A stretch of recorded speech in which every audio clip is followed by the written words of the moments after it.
So I guess that kind of covers all kind of the main points. Are there some resources that distributors, manufacturers could access to learn more? I know that you write frequently about these topics on your blog. Yes, I do. TradesmanInsights.com, tradesman plural insights, all in one world.com. There are also tutorials. I mean, if you Google, Twitter, Facebook, there are several different ways of how to get started. Facebook, again, if you go up to Facebook, it'll show you how to get started. None of these are per se rocket science, but there's a lot of support groups out there. One thing we didn't talk about in great detail was LinkedIn, and from a business to business standpoint, and again maybe from a distributor standpoint, this would have some applications. LinkedIn is 150 million people that are linked in nationwide or worldwide. LinkedIn used to be, a place to go out and look for a job. Well, there's a job opportunity there, but on LinkedIn, there are groups that you could participate in.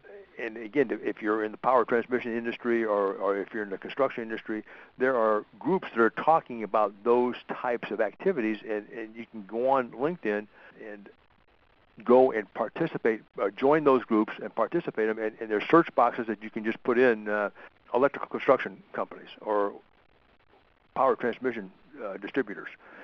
They have a group, and there are groups of people that either sell to power transmission, are power transmission users, or distributors, and they talk about issues. And you should start to participate. Again, social won't work. If I call you up for a date, and after my initial contact, I never call you again, how can I build a relationship with you? It's the same way with social. Social is you need to interact with people, and folks from the social standpoint have to understand that it's not going to be a stimulus response. Traditional marketing, you send out a direct mail, you get so many responses back. You send out an email, you get so many responses back.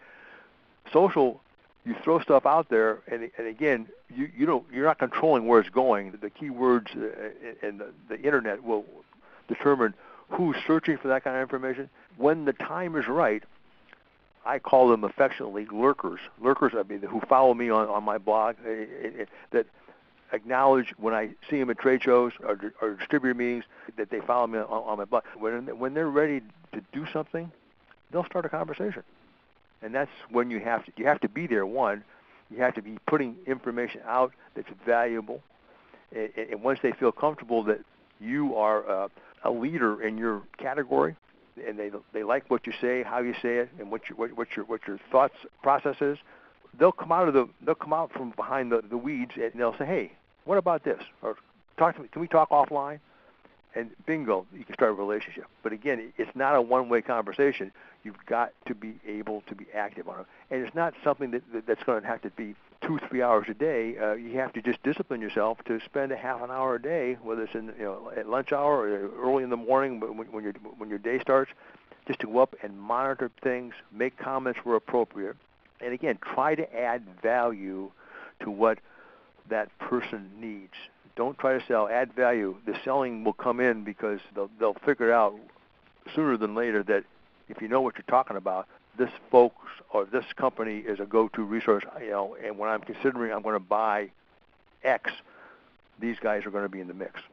That's great advice. Thank you, John. That kind of wraps it up.